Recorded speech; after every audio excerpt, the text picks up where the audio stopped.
Imagine une machine qui, d'un seul coup, comprime de l'acier comme si c'était du papier. Les presses hydrauliques, c'est pas juste de la mécanique, ce sont des monstres de puissance qui travaillent sous une pression de plusieurs milliers de tonnes. Un seul faux mouvement, et une pièce qui vaut une fortune finit à la ferraille. Comment on pilote ces géants? Comment un bloc de métal chauffé à blanc se transforme en une pièce pour un réacteur, un pont ou une turbine? Et pourquoi, ici, chaque millimètre compte? Aujourd'hui, tu vas voir une production où l'air lui-même vibre, et tu comprendras pourquoi le forgage du métal ressemble encore à un orage contrôlé. Regarde bien, ça va être puissant.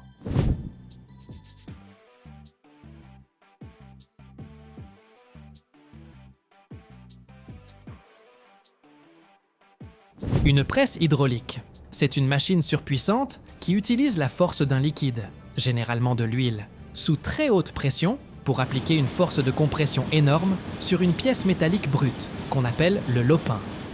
Le principe, c'est la loi de Pascal. La pression créée dans le liquide se transmet partout pareil, dans toutes les directions, ce qui permet d'obtenir une force gigantesque, même avec un effort relativement faible sur le piston initial. Malin! Pour le forgeage, on utilise de gros lingots de métal, le plus souvent de l'acier, mais ça peut être d'autres métaux aussi. Ces lingots peuvent avoir différentes formes, carrés, ronds, polygonaux. Le lingot, chauffé jusqu'à luire d'un orange éclatant, sort du four. On dirait un morceau de soleil. Sa température dépasse les 1000 degrés. Il dégage une chaleur intense, comme si t'étais collé à un brasier. Un opérateur l'attrape délicatement avec une pince ou une sorte de louche spéciale. Et pendant un instant, une tension règne dans l'atelier. Tous les regards sont fixés sur ce noyau d'énergie.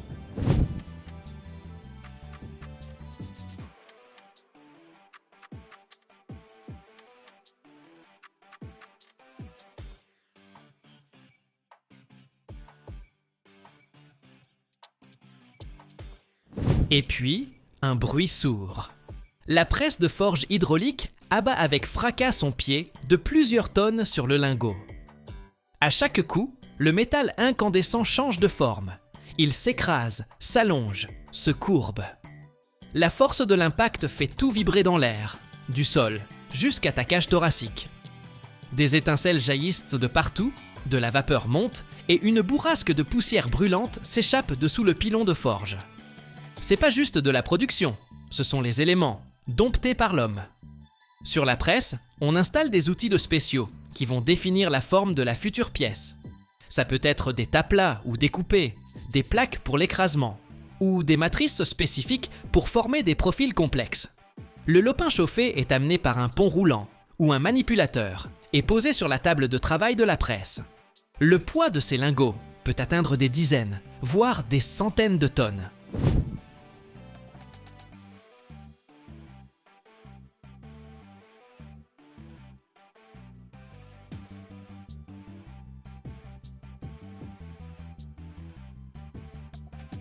L'opérateur lance la presse. Sous la pression du liquide hydraulique, le piston avec son outil, le poinçon ou le tas, commence à descendre, compressant le lopin avec une force colossale sur les presses modernes. Ça peut être des centaines, voire des milliers de tonnes de pression. Le lopin est comprimé sur toute son épaisseur, ce qui modifie sa forme et sa structure interne. Ça permet d'obtenir un métal plus dense, plus homogène, sans vide ni fissure. Pour que la pièce prenne la forme voulue, on la retourne plusieurs fois et on la compresse sous différents angles. On répète le processus en plusieurs étapes, en se rapprochant progressivement de la forme finale. À certaines étapes, la presse peut non seulement comprimer, mais aussi étirer le métal pour obtenir des pièces de différentes épaisseurs ou longueurs. Cette machine hydraulique géante n'agit pas au hasard. Son travail est piloté par des automatismes avec une précision au millimètre près. L'opérateur surveille attentivement tous les paramètres, la température du métal, la pression dans le système hydraulique, la position des outils, tout doit être parfait.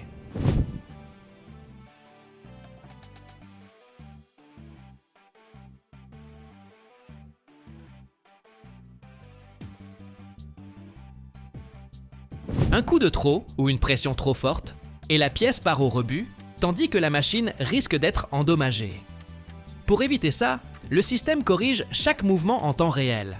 L'opérateur n'est pas juste un spectateur, c'est le chef d'orchestre de ce processus, qui fait confiance à l'automatisme, mais intervient quand c'est nécessaire. La presse hydraulique permet de contrôler très précisément la force de compression, la vitesse et la position de l'outil. Ça garantit une qualité uniforme sur toute la section de la pièce, même si elle est énorme. Contrairement au forgage au marteau, où l'impact peut créer une structure irrégulière, la presse comprime le métal doucement et uniformément. Ça forme une structure à grains fins, très solide dans toute la pièce. Les presses hydrauliques sont utilisées pour forger des lingots pesant d'une demi-tonne jusqu'à 170 tonnes. Et même plus, ce qui est impossible à faire avec des marteaux.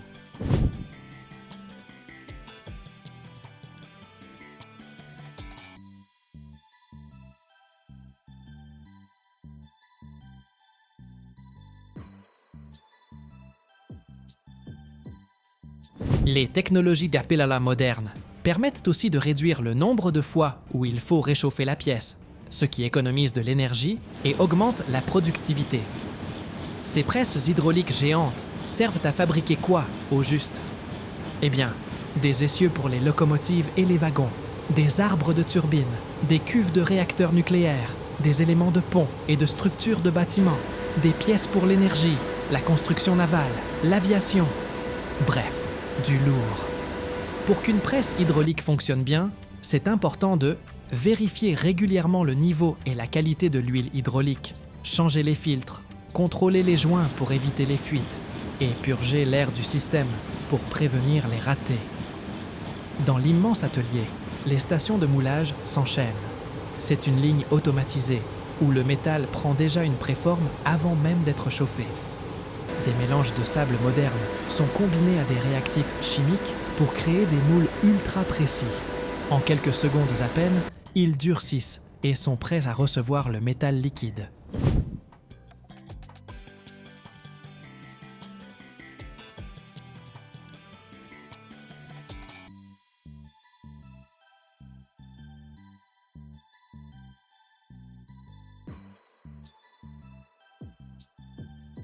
Chaque étape est sous contrôle. La pression, l'humidité du sable, même le micro-relief à l'intérieur du moule. Quand tout est prêt, le métal fondu est versé dans les moules et sa transformation commence, passant de lave incandescente à des pièces au contour net, avec des tolérances minimales. Ce sont ces pièces moulées qu'on utilisera ensuite dans les systèmes hydrauliques, les turbines, les machines, partout où il faut une précision et une résistance maximale. Dans la fabrication des tubes sans soudure, tout commence avec des billettes métalliques massives, chauffées à 1000 degrés. Elles luisent comme de la lave volcanique et passent aussitôt sous une presse, mais au lieu de les aplatir, la machine perce littéralement leur centre pour créer un trou. Ensuite, la billette est étirée tout en tournant sur elle-même. Comme ça, le métal s'allonge uniformément pour former un tube long et résistant, sans aucune soudure.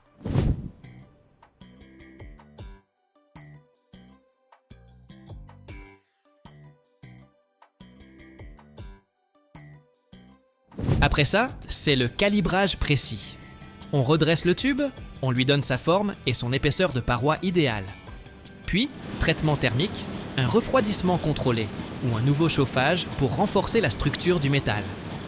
Pour finir, les tubes sont coupés, marqués et, le plus important, contrôlés pour détecter les défauts.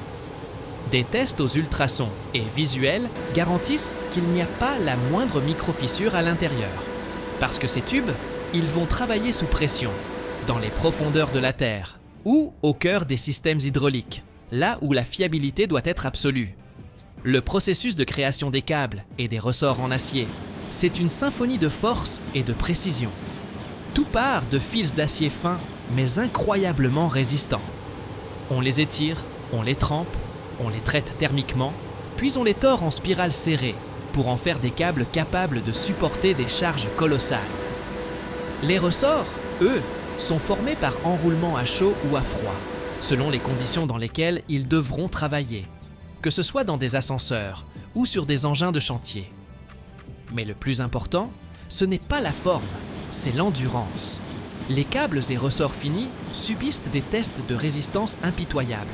On les étire, on les comprime, on les plie des centaines de fois d'affilée. Tout ça sous l'œil de capteurs qui enregistrent la moindre petite déviation.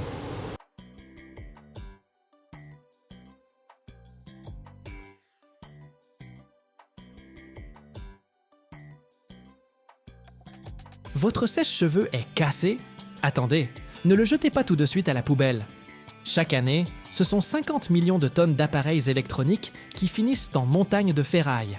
Le plastique de votre vieux sèche-cheveux mettra 500 longues années à se décomposer, pendant que le plomb et le chrome toxique, eux, empoisonneront lentement la Terre. Mais, et si on vous disait qu'à l'intérieur, il n'y a pas que du danger, mais aussi de l'or, du vrai? Et que près de 90% de votre appareil, qui semble bon à jeter, peut en fait être transformé en quelque chose d'utile. Dans cette vidéo, on va suivre le voyage incroyable d'un sèche-cheveux. Depuis votre salle de bain jusqu'à une usine high-tech, pleine de robots, de presses et de fours chauffés à 1500 degrés Celsius. Regardez bien jusqu'au bout pour découvrir comment un simple sèche-cheveux participe à un processus de recyclage franchement étonnant.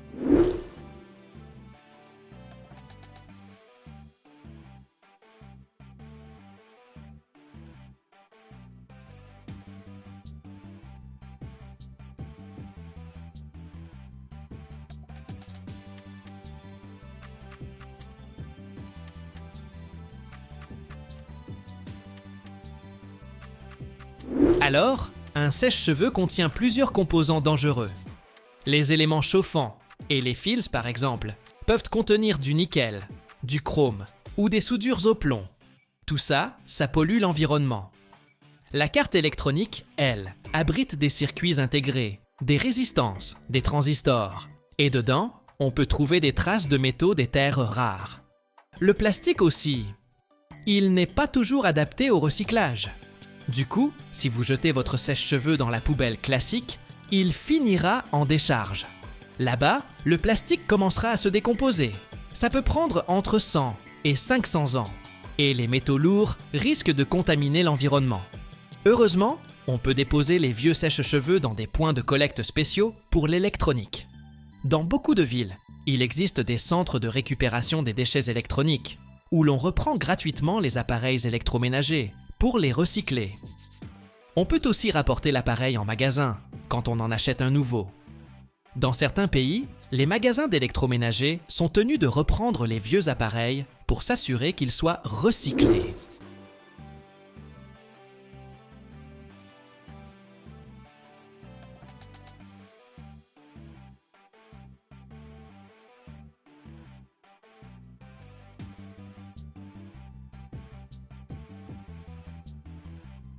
Autre option, l'atelier de réparation ou une association caritative. Si le sèche-cheveux fonctionne encore, même un peu, on peut essayer de le faire réparer ou bien le donner à quelqu'un qui en a besoin. Et si vous êtes vraiment motivé, vous pouvez même le démonter vous-même et apporter les différents matériaux au recyclage. Bon, c'est plus compliqué, c'est vrai. Mais ça permet de récupérer des métaux précieux et de réduire au maximum les déchets. Franchement, pour moi, le plus simple reste de le déposer pour le recyclage. Comme ça, il partira avec d'autres appareils vers une usine spécialisée. Là-bas, le processus de recyclage commence dès la collecte et le transport. Les sèche-cheveux sont rassemblés dans de grands conteneurs, des bacs qui font entre 1000 et 5000 litres, puis transportés par camion ou par conteneur. Une fois à l'usine, les appareils sont triés par catégorie. On met d'un côté les gros appareils, de l'autre le petit électroménager, et encore ailleurs les appareils électroniques. Les sèche-cheveux, eux, sont dirigés vers une ligne de démontage spécifique. Ils sont d'abord inspectés par des employés qui portent des gants et des combinaisons de protection, histoire d'éviter tout contact avec des substances potentiellement dangereuses.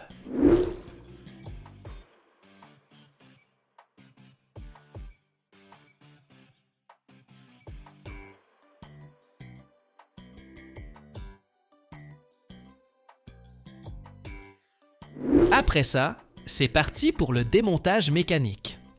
Les appareils avancent sur un tapis roulant, où une presse automatique vient casser la coque en plusieurs morceaux. Ensuite, des bras robotisés s'occupent de dévisser les vis, de séparer l'élément chauffant et les fils. Puis, c'est au tour du moteur d'être retiré. Il est intéressant car il contient du cuivre dans son bobinage. Une fois que toutes les pièces principales sont extraites, elles sont triées par type de matériau. Le plastique, par exemple, passe dans un broyeur qui le réduit en petits morceaux de 5 ou 10 mm.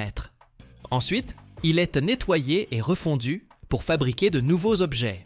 Les parties métalliques, comme les fils de cuivre ou l'élément chauffant, sont envoyées dans la fonderie. Là, la température grimpe jusqu'à 1200, voire 1500 degrés Celsius. Les métaux ainsi récupérés serviront à fabriquer de nouveaux appareils électriques. Quant à la carte électronique, elle est broyée, puis traitée avec des solutions chimiques spécifiques pour en extraire les matériaux de valeur, comme l'or, l'argent et le palladium.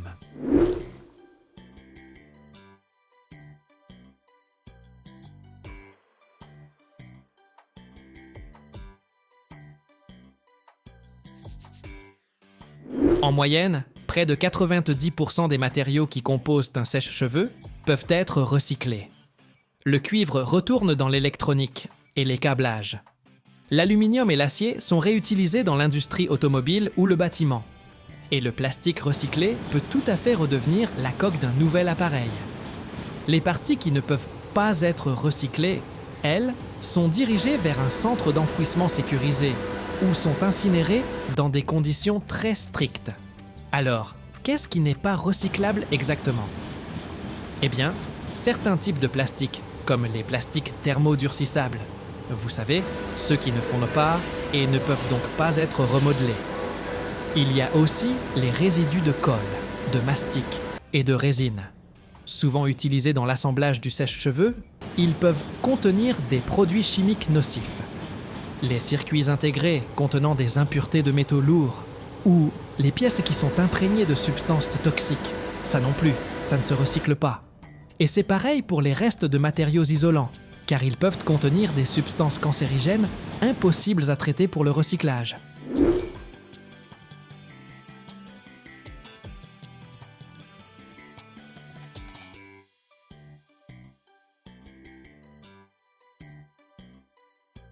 Chaque année, le monde produit plus de 50 millions de tonnes de déchets électroniques, et seulement 20% environ sont correctement recyclés. Les sèche-cheveux, comme d'autres petits appareils, finissent trop souvent à la poubelle classique. Là, leur plastique pollue l'environnement pendant des siècles, et leurs métaux lourds contaminent l'eau et le sol.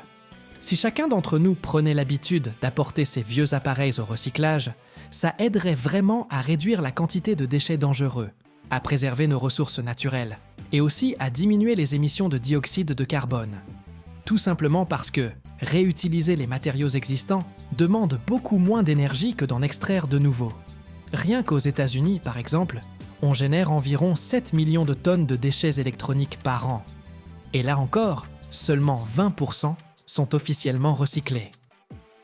Une fois démontées, donc, toutes les pièces du sèche-cheveux passent par une étape de tri selon leurs matériaux.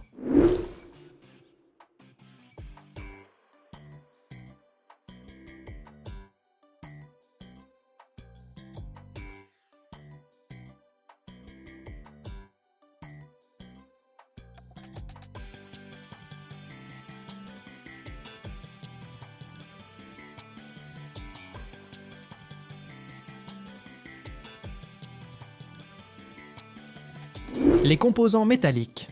On parle ici des fils de cuivre, des pièces en aluminium ou en acier de la coque, de l'élément chauffant, atterrissent dans des conteneurs dédiés, avant d'être broyés. Le cuivre est ensuite séparé grâce à des techniques magnétiques et électrostatiques, puis il part à la fonderie où il fondra à 1084 degrés Celsius. L'acier et l'aluminium sont également refondus et serviront à fabriquer de nouvelles pièces pour l'électroménager ou pour l'industrie automobile. Les pièces en plastique, la coque, les boutons, l'isolation des fils sont elles aussi broyées, mais en granulés. Ensuite, elles sont lavées et triées par type de plastique. Certains types pourront être transformés en nouvelles coques pour des appareils électroniques. Les pièces métalliques, une fois compressées en briquettes bien denses, prennent la route vers les usines métallurgiques.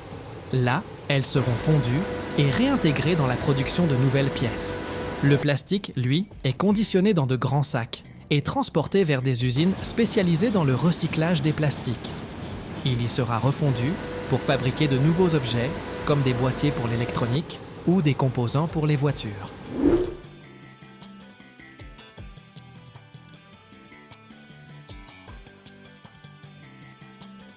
Le transport des composants toxiques et des résidus non recyclables. Eh bien, ça, c'est une autre histoire.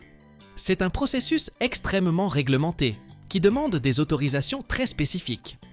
Pour pouvoir transporter ce genre de matière, l'entreprise doit détenir une licence spéciale pour la manipulation de matériaux dangereux. Tous les conteneurs doivent être clairement étiquetés selon les normes internationales et être accompagnés de toute la paperasse nécessaire. Le transport lui-même se fait obligatoirement dans des camions spécialisés, équipés de conteneurs métalliques parfaitement étanches, histoire d'éviter toute émanation toxique ou fuite de liquide. Les chauffeurs, eux, suivent une formation spéciale, parce qu'en cas d'accident, la moindre erreur de manipulation pourrait déclencher une véritable catastrophe écologique. Si ces déchets ultimes ne peuvent pas être incinérés en toute sécurité, ils sont alors conduits vers des décharges spécialement conçues pour les matériaux toxiques. Là, ils sont enfermés dans des capsules en béton hermétique ou confinés dans des enveloppes de protection multicouches. Tout ça, c'est fait pour garantir qu'aucune substance nocive ne puisse s'échapper et contaminer l'environnement.